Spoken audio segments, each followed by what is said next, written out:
about this for almost 18 years. And he's never really thought about anything else. It's quite extraordinary. And I don't think anybody else I know would have had the tenacity and the sort of bulldog characteristic of hanging on to this thing. I mean, he was turned down countless times by everybody. And so many people I know told him that he was quite mad to try and make this subject, and he would not give in. I know people who have obsessions about things, and they're far less noble than an obsession of making a film about Gandhi. I was 19 years old. He wanted me to play the part of Margaret Bourke-White, who was quite a legend in America at that time and who had photographed Gandhi during the last 2 years of his life. Stop. I'm sorry, but could you come forward, please? Come. Just up to the railing. Thank you very much. Thank you. I just never dreamt that 15 years later I would finally wind up at the Aga Khan's palace in Pune, filming his dream project. Einstein said, generations to come will scarcely believe that one such as this ever in flesh and blood walked this earth. And I mean, he was referring to this funny little brown man with his glasses and his dhoti and his sandals and his ribs showing and his cane. I mean, the most unromantic and, in a way, unprepossessing of figures.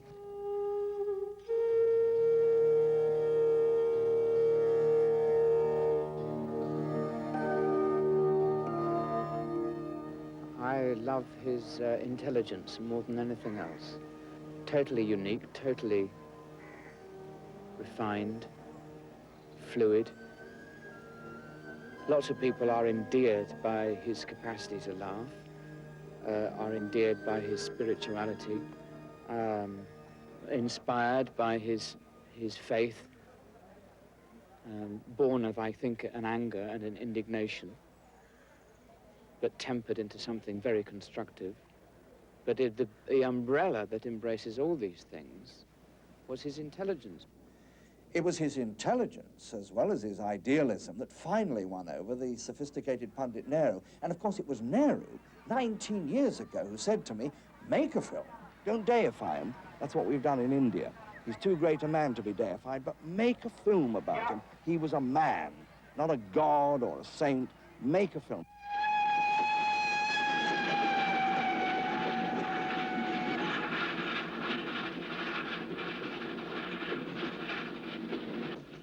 It starts off with this wing collar, you know, pearl in his tie, gold watch chain, silver-topped cane, taking violin lessons and wearing spats. I mean, arrogant, toffee-nosed little devil he was, you know.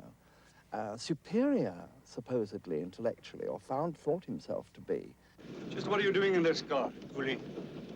Why, I have a ticket. A first-class ticket. How did you get out of it? I sent for it in the post. I'm an attorney, and I didn't have time. There are no colored attorneys in South Africa. Smart bloody Kaffir. Throw him. I've traveled all...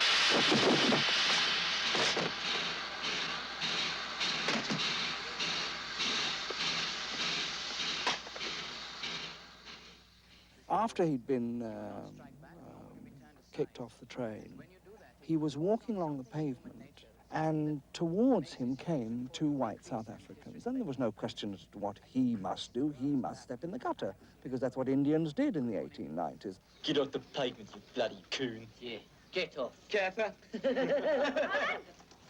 And when they'd gone by, he turned to his colleague, and he said, I'm always amazed that men should feel themselves honored by the humiliation of their fellow human beings. And I still can't say it without my hairs coming up on the back of my neck. It seemed to me that a young man in his early 20s who had the ability to make that statement and that judgment on human beings had to be a fairly remarkable fellow. That was the phrase which made me determined, you know, 1962, to make this film.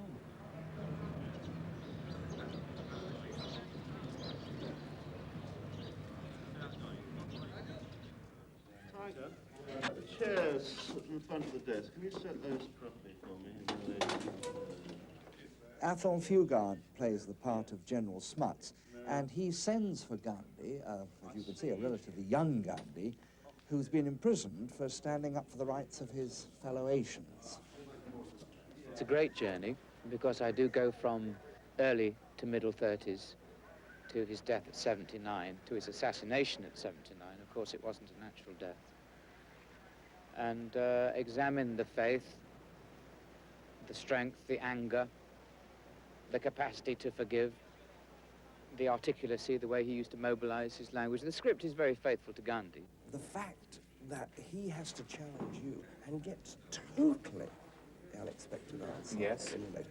All those, it may seem, the tempo may seem a bit slow to you, but I assure you that in the cross-cutting, it will be okay. It will be. So those moments must be clear, must be clear. Must not overlap.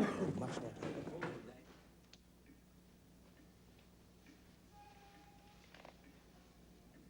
Mr. Gandhi, I've more or less decided to ask the House to repeal the act that you have taken such exception to. Well, if you ask, General Smuts, I'm sure it will be done. It's not quite that simple. Somehow I expected not. I think that the role has stretched me beyond my previous limits as an actor, hopefully, and that I won't shrink back to my original shape, be a little bit bigger at the end of it all. When he returned from South Africa in 1915, Gandhi started organizing the Indians against the British. But it wasn't until after the terrible massacre at Amritsar that the Indians were really united in their struggle.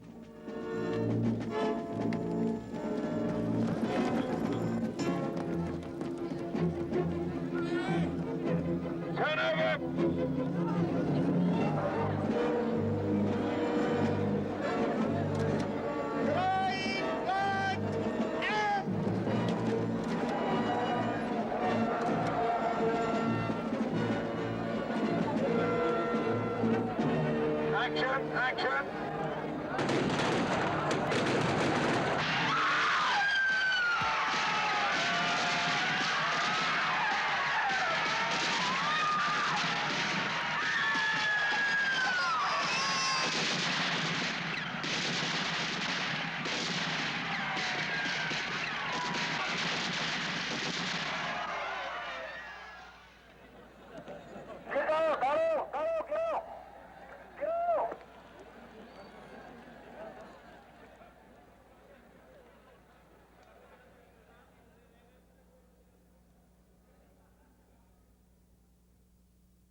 His Majesty's government and the British people repudiate both the massacre and the philosophy that prompted it. Now, what I would like to do is to come to some compromise over the new If you civil would excuse me, Your Excellency, it is our view that matters have gone beyond legislation. We think it is time you recognized that you are masters in someone else's home. Despite the best intentions of the best of you, you must, in the nature of things, humiliate us to control us. General Dyer is but an extreme example of the principle. It is time you left.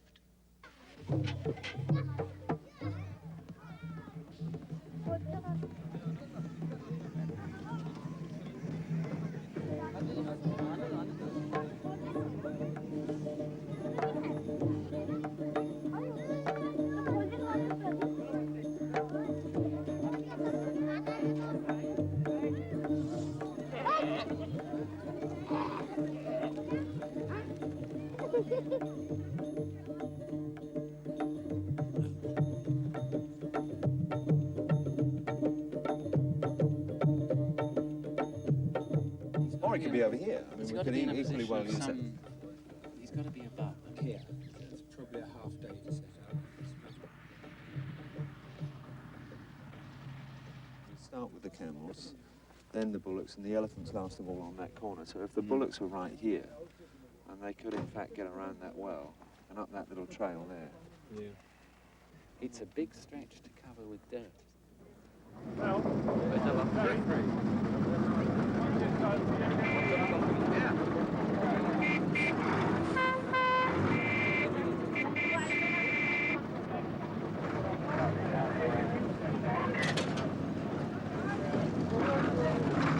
I think the crowd's out in a camel train and 2 or 3 men with the camels. Take this saddle off. Take it off. Yeah, take it right off.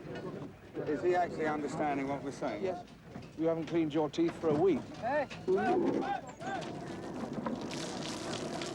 this what we pay you about a couple of £1,000 a week for washing the elephant's bum? That's what he's asking. Yeah. Take it right off.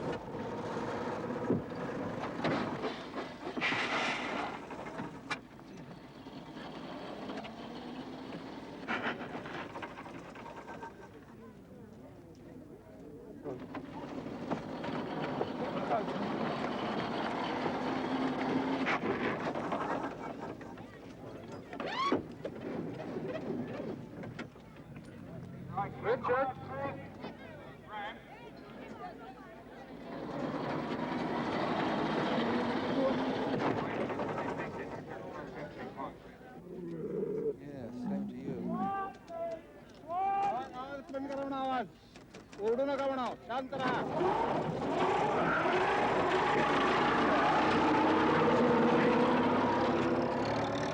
In this scene, an American reporter called Walker, who'd earlier met Gandhi in South Africa, tracks him down in India during the 1920s.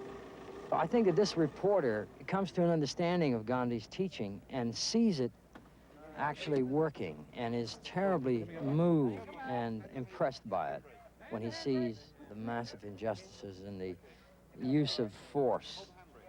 I had been aware of Gandhi as a child. I remember seeing footage in the movie houses when I was a boy of his funeral and flashes of his life, and he was a terribly engrossing character.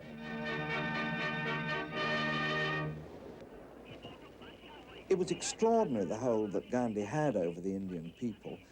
Millions of them came to listen to him, or in fact, not to listen to him, because the sound reproduction was so primitive that you could scarcely hear a word that he was saying. But all they wanted was to be there, to receive his darshan, to be in his presence, to have his blessing. They were willing to go to prison for him, and often with him, for acts of non-violent resistance against the British. No one who ever knew him, certainly no one I've ever met, was ever able to forget him. Yes, I knew him. I grew up in Delhi. My father was a freedom fighter, so I moved in that circle in a way. It was very little. I led my first procession, I suppose, in 1942. I was 5. For the first time, I kind of held my tricolor and freedom for India and quit India and all that. In 47, when India was divided, and I was 10 and watched a lot of violence. I mean, we all talk about it. I witnessed it. A lot of us did. I was 10, and so it had a greater impact. And in that moment, I suddenly felt that there's only one man who still talked of the values that I grew up with. And the only man in whose presence I felt no threat, only compassion and understanding and love and blessings in a funny kind of way. Oh, one always felt as though he was blessing. His eyes always blessed. Would you like to shoot? Fine. Let's shoot, David. Here we go. Get the bullocks into the water. Right. Send them in, Pete. Julian, I'm in. He's in.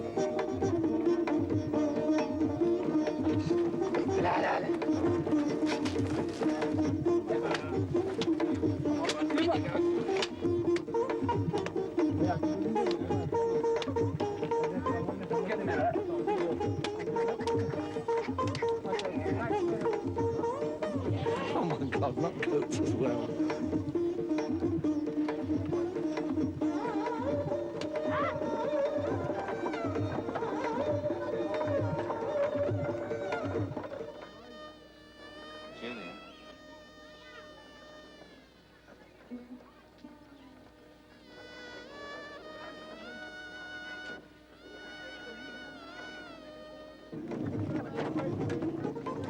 going now? No, the wrong bloody way now. Remind me not to use bullocks ever again.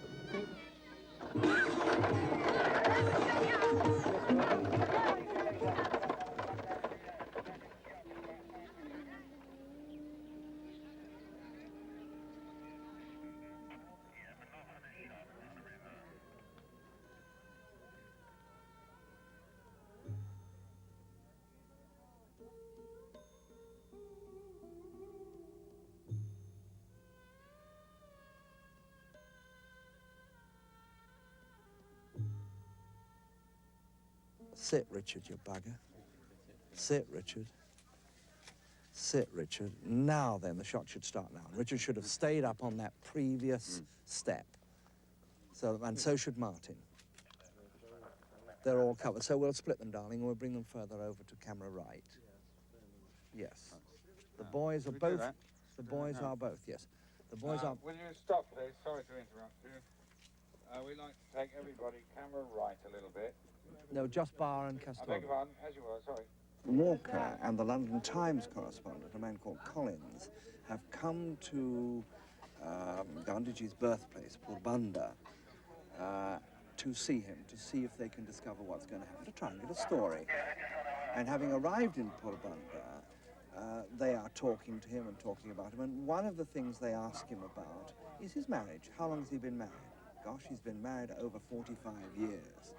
Why was he married? So how has he been married so long? Well, because he was married at the age of 13. Okay. At the beginning, he was passionately in love with her.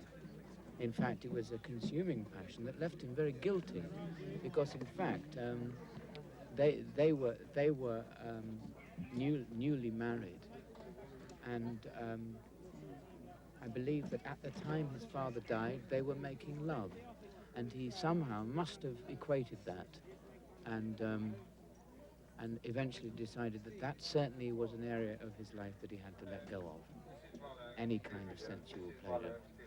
I will follow you in all our vows and duties. Take the seventh step, that we may ever live as friends. You are my best friend, my highest guru, and my sovereign lord. There have been objections, a lot of objections from Gandhi followers to that particular scene in our story. It's felt to be one of the most inaccurate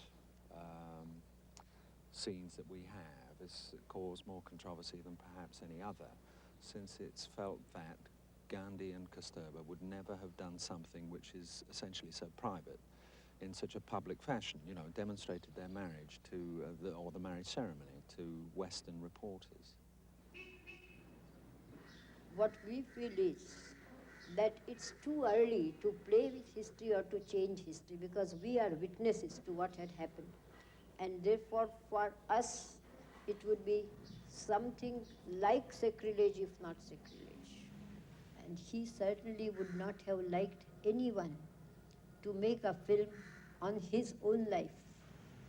We feel that Gandhi was not a mere man, he was a phenomenon. And we who had the good fortune to work under him hold him in such high esteem and respect that we feel that no actor, however accomplished he be, will be able to do justice to the character which he has to play. Yes. Alex, as he comes in, you speak to him, right? Taking the people who are serious and who are Gandhians and who are concerned, what they are saying is that it is too soon to make a film about Gandhi, and if a film were to be made, then it should be made by an Indian, and it should be all played by Indians and in Hindi and so on. Well, now, my answer to that is there has been 33 years and no Indian has attempted to do it so far, so I can't believe that I'm jumping in and preventing other people doing it. Secondly, they say that Gandhi should not, in fact, be played by an actor in any event. He is a saint, he is a holy figure, neither of which I accept, and therefore he should not be portrayed by another human being. One person actually wrote saying that he should be portrayed by a moving light. And I'm afraid, rather rudely, I answered that I wasn't making a picture of that bloody Tinkerbell. The old people still revere him, and there are all these Gandhi committees and Gandhi foundations and so on. And there's a lot of lip service, I'm afraid, paid to Mahatma Gandhi. But the young people are very clear, and because I'm in the Gandhi film, they say, oh, Mr. Padamsi, you're in the Gandhi film, do tell us about it. And I start with, well, you know, Mahatma Gandhi was a great man. They say, look, we don't want to hear about Mahatma Gandhi. We're sick and tired of Gandhiji, with all due respect, because what he said really is of no relevance. Go back to the villages, go back to spinning and all. We don't want all that. We are interested in how the film is going.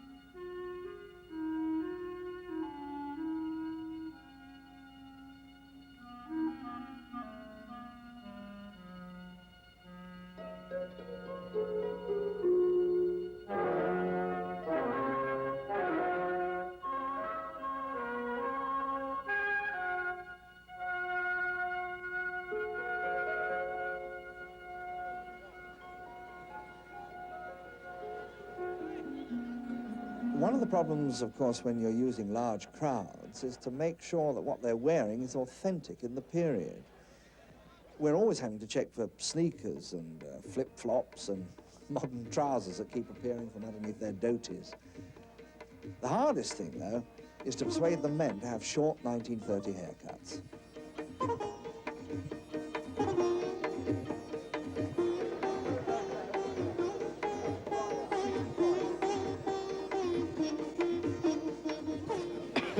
Do they ever object to having their hair cut off? Oh, yes.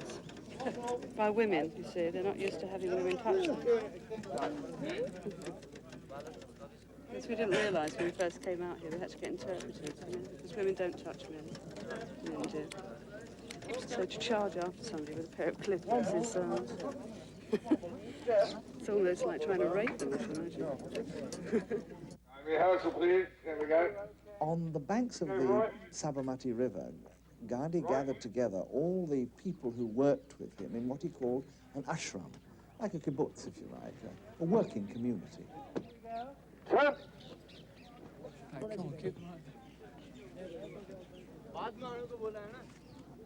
Despite the fact that these ashrams were very often isolated, politicians and visitors from abroad used to trek miles into the middle of nowhere just to see the old man. Begin to stand up. Madeline Slade, daughter of an English admiral, she read a book on Gandhi, and that was it. Gave up everything, gave up England, and worked on herself to prepare herself to work here. Worked in a Swiss hayfield, learned to spin, learned to weave, learned to speak Hindi. And her devotion to him was, I think, a problem, because it was very much him. And he was always saying, it's not me, you mustn't treat me like a god, like a guru. She worked very hard, I mean, really incredibly hard. Translated for him, worked very hard in the ashram with the people, nursed them, and was obviously genuinely dedicated.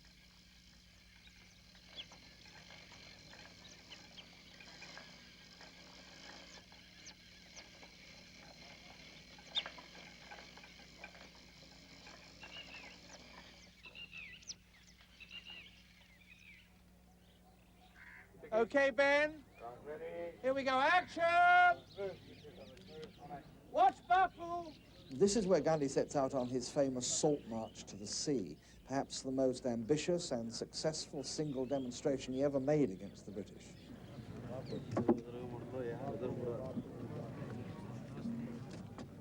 Very good.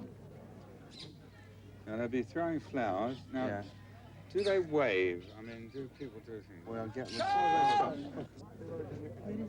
punch up. Yes, very easy. Now, would these people actually, would they wave or what would they do? What would these people do when they go? Would they wave? What would they do? See, they should say Gandhi ji ki jai. Yeah, never mind what they say for a moment. What would they do physically? Would they just pranam? Would they wave? They can do pranam. They wouldn't wave. It's not a No, Indian thing to do. they won't wave.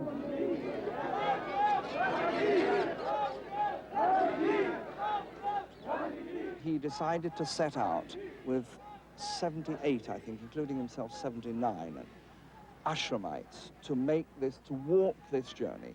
And he promoted it, was a marvelous propagandist.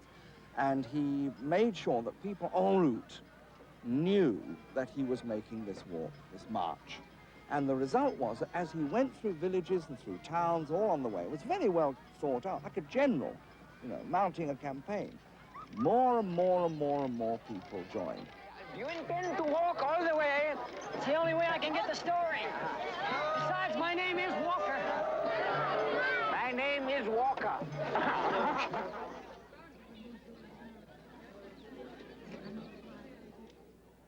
When we were researching the script, we met a marvellous old boy called Pyaralal Nair, who was Gandhi's secretary for more than 20 years. He's collected just about every known document on Gandhi, and of course, he was at his side, as usual, during the Great Salt March. It was a fulfillment of a long cherished dream, like a soldier who is being led to battle after all long waiting. For a whole year we had waited and prepared for this event. And from that moment on, there was nothing but exhilaration there, the joy of the thing itself, which filled us. They were in ecstasy, everywhere, wherever he went.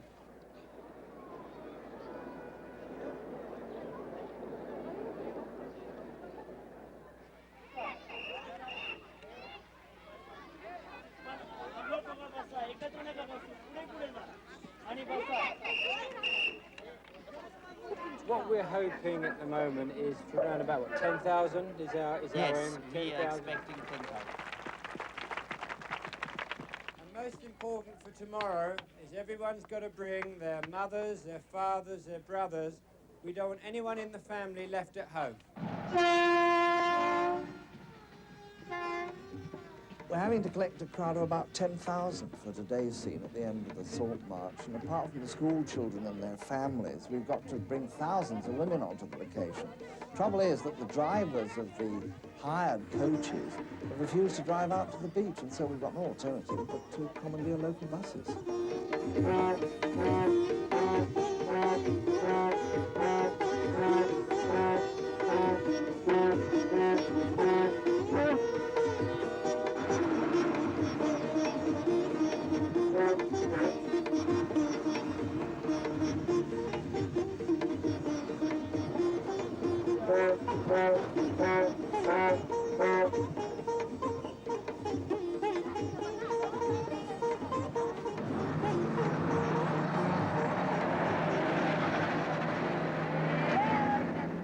Hurry up, please.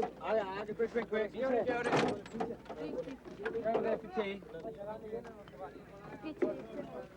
Come on, ladies. Quick.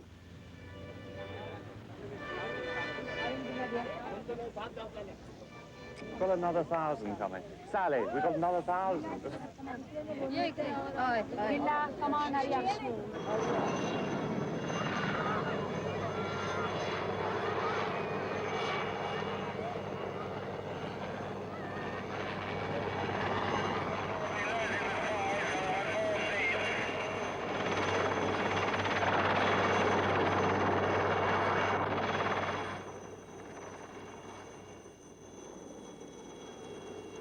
Gandhi will be right by the shoreline. Tell them to stand by. We're going to be shooting in 1 minute's time. The helicopter will take off. Okay? So they must not move towards them. Exactly. Yeah. Okay, go ahead. महत्वाची सूचना आता helicopter येईल. All right, here we go. Come on. Turn over. 155, take 2, number 10. Action. Go. Action. Move.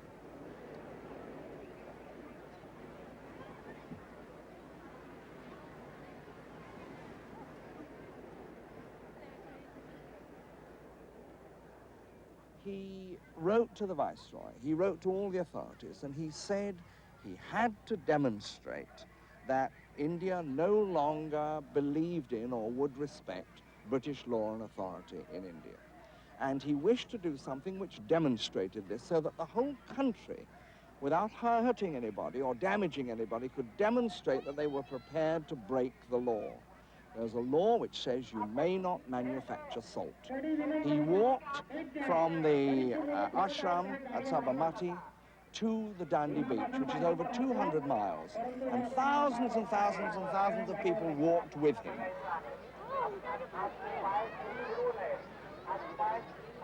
And when he got here, he symbolically took a piece of crystallized salt that had come from the sea, off the shore, and held it up and said, this is yours, it's from the Indian Ocean, let every Indian claim his right to have this salt.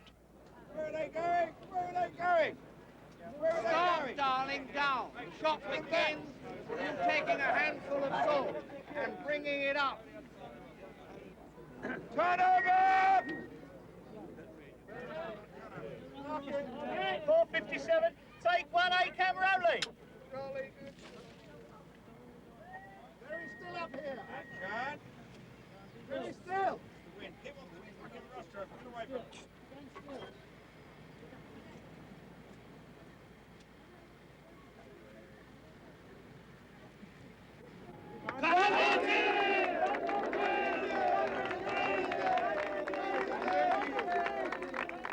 Man needs salt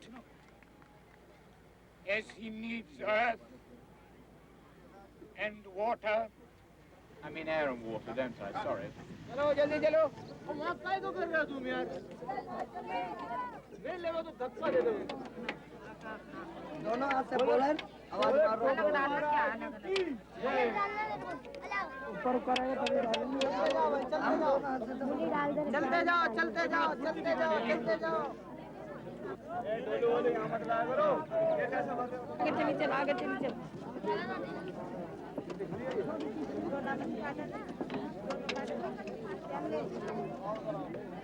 This Tom? Could be a run on the lobster today, sir. Tuna salad, please. For the British crew, the caterers came from England, and so does most of the food, because, of course, if Ben got ill and we had to stop shooting, it would cost us tens of thousands a day. They eat pretty well, though.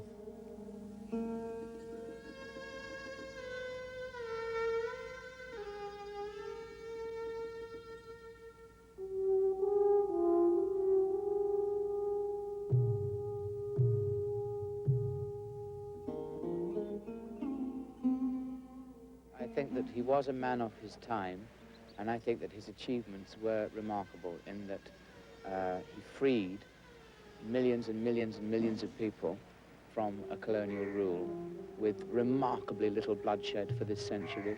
The great tragedy is that the losses were sustained by India and Pakistan after independence, and it was that broke his heart. Action. I did. Once again. Lord Irwin was Viceroy in India from 1926 to 1931. Mr. Gandhi, Your Excellency. It was, in fact, Lord Irwin who informed Gandhi that he was invited to London to come to the Round Table Conference, the 31 Conference. Mr. Gandhi, I am instructed to request your attendance at an all-government conference in London to discuss the possible independence of India.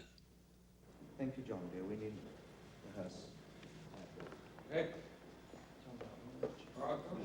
As far as his attitude to the British were concerned, he adored the British, and he never stopped saying so. Whatever the result of the mission that brought me to London, I know that I shall carry with me the pleasantest memories of my stay in the midst of the poor people of East London.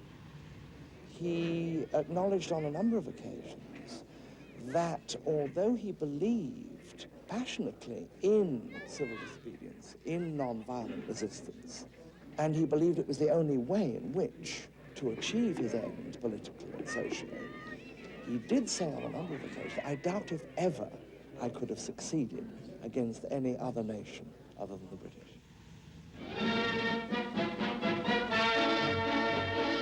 The scene in Delhi was typical of hundreds of towns throughout the vast territory that was about to become the Dominion of India. If any one man was responsible for gaining independence for India, it was, of course, Mahatma Gandhi. But the tragedy for him was that the Hindus and the Muslims under Muhammad Ali Jinnah just couldn't agree to govern the country jointly, and therefore it had to be split. And the slaughter that followed was horrifying.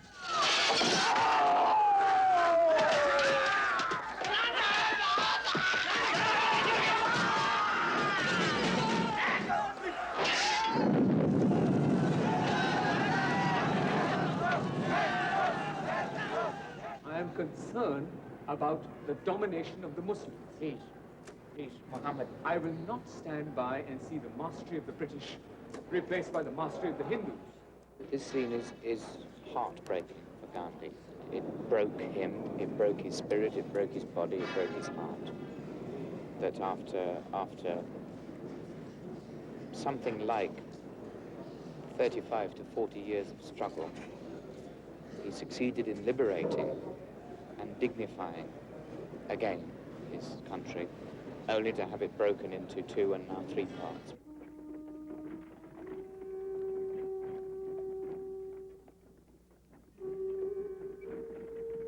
Literally millions and millions trekked from Pakistan to India or India to Pakistan, and because of Gandhi's tremendous concern for the Muslims, a bitter resentment built up amongst the Hindu extremists.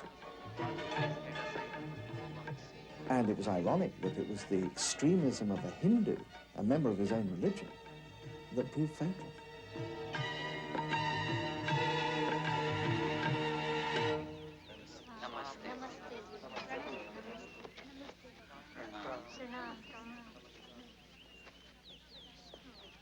Brother, Bapu is already late for prayers.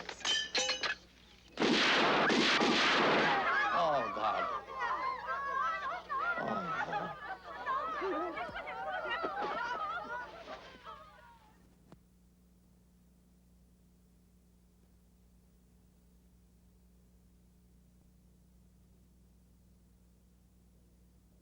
I felt staggered, dazed. I was not prepared for it, you see. And I had just come out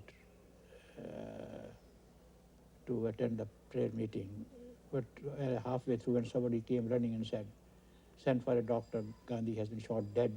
I said, "What am I to send the doctor for if he has been shot dead?" And that's all. And then I went to the spot. He was being lifted at that time, taken in. I picked up the shawl, woolen shawl, Kashmir woolen shawl that he was wearing, and out of it dropped 2 cartridges. Like it was the shots were fired at such close range that they were caught in the folds of his shawl. I listened to his prayer meetings every day till his death. But on that day, the day he was assassinated, I don't know whether it was unfortunate or fortunate that I wasn't there. I remember it vividly. I remember listening to it on the wireless and not believing it and saying again and again to my father, "But it's dark, but there's no light. I can't see any light. Where will I go to now when I need somebody to tell me that I'm right, or that there are some things that are good and wholesome and right, and then one can fight for right. Where will I go?" And my father said, "Oh, shut up, you're 11. I mean, you know, do you mind?" The story of Gandhi's funeral is a story not only of immense crowds, but of the tremendous influence the Mahatma had over his countrymen. The people came to pay tribute and to see for themselves that the incredible was really true. Gandhi had been murdered. The climax of sorrow was reached as Gandhi's mortal remains were borne out at the start of the funeral cortege. Lord and Lady Mountbatten with their daughters came on foot with sorrowing Indian friends to add their tributes.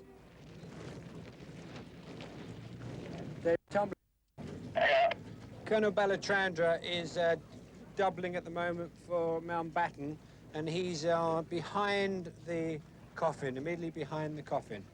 I said, stage the funeral. And of course we said, well, do you mean we can actually do it on the place that they did it? It's their number one ceremonial road. I mean, it's the equivalent of the Mall from Buckingham Palace down to Admiralty Arch. I said, no, you can do that. People won't mind. Because we'd visualised that we'd have to do it on a runway somewhere, or on a private, quiet street somewhere like that. I said, no, you can do it. And they said they will attend it. And we said, well, what about the army? Can they help us? They said they would be delighted. Keep pulling! Keep pulling, keep pulling. Michael! I think this is one of the ones which has the most staggering impact. There's the weapon carrier, which is covered in flowers. It's hidden as a fighting vehicle. The Navy, the Army, and the Air Force pulling it with ropes. Their slow march is twice as fast. They're actually walking. That's why they're finding it so hard, because it's nothing they've ever practiced. They keep kicking each other. That's why they keep turning around.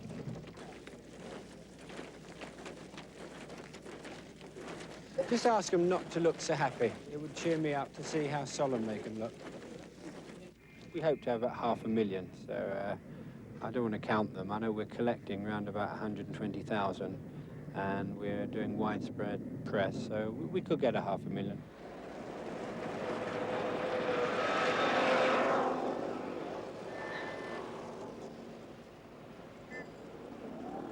We need in the region of 2,000 coaches. So 2,000 coaches means parking for 2,000 coaches. We need to feed in the region of 7,000 people who are under our control. We need to water about 100,000 because it gets hot and we have to provide water for them. We have to provide payment for 4,000 of them. We have to provide first aid, but it's a military operation. And we think we've got something like 150,000 people who we know are coming. There will be amongst those people many to whom Gandhiji is a very personal and a very precious memory. And therefore, although obviously we are there as pros, and we must go out and get the best possible shots that we can, and film it as superbly as we are able, because that's what our job is, we must be at all times aware of the susceptibilities of people who are around.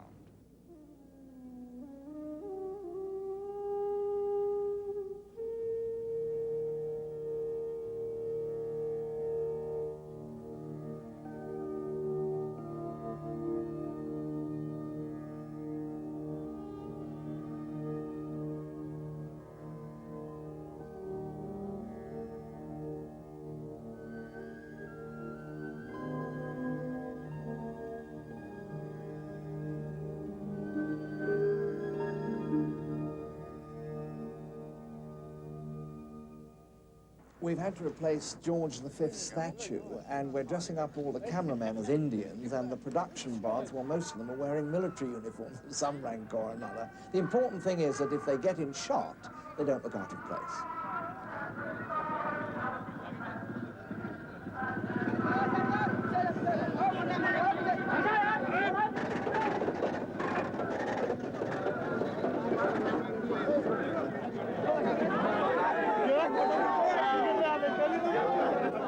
This should be a very sorrowful mood, oppressed, depressed. There should be tears in their eyes. What I asked for the road to be blocked. Which what they haven't done is they've let people come in. So I want the road blocked, and I want all these people...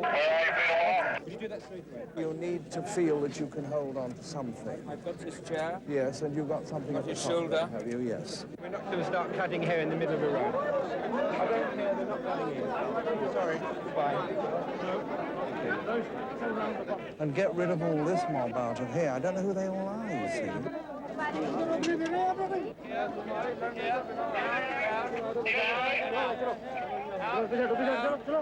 Round. I'd like everyone removed out. Angel, you will be in a group with the women at about here. There will be a lot more women in here, right? Now, where is, darlings? Okay, let's say in 10 minutes we go, and it doesn't look half bad. We're going to now move down and start and set up in the ring.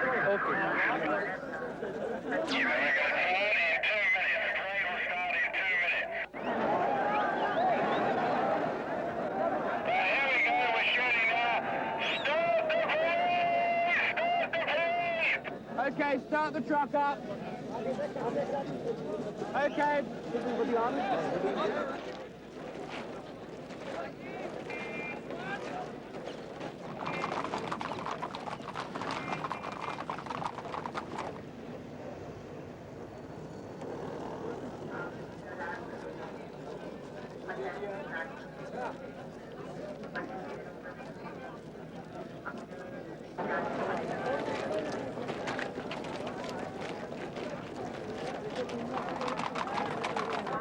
There's a bloody bus coming in there. What's that coming across the road there? What the hell's that?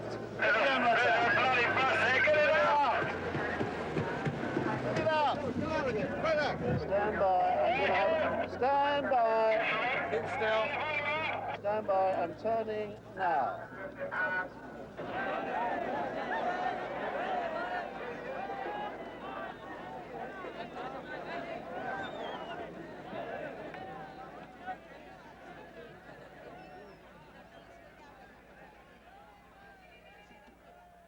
The centre of that day was that little dead man.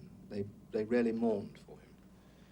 And that's what they're doing. They're all standing there, and every single one of those heads is pointed at that little body.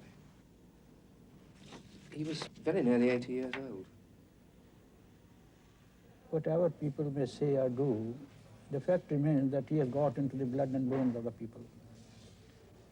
And people cannot think now in the way in which they thought before he appeared on the scene. India can never be the same again. Here is a man who was a man of God, who was practical, whose battles are still being fought 33 years after his death and won all over the world. I don't think there's anybody comparable to him at all. And when one thinks, of course, of the great movements of the CND, of the American universities, of the whole of Martin Luther King's campaign, of Robert Mugabe. Whose picture hangs over Robert Mugabe's desk? Gandhi. He wasn't the president or the prime minister, he had never held office. And yet he had a power over those hundreds of millions of people, which has never been known since, and I suppose rarely been known out of love. Been known out of fear, been known out of the dictatorships, but out of love, adoration, unknown almost in a man's lifetime. Extraordinary.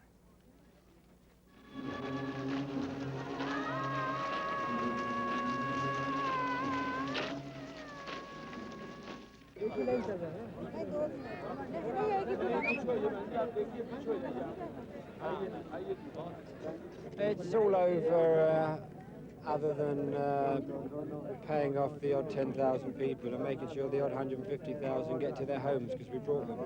Apart from that, yeah, it's all over.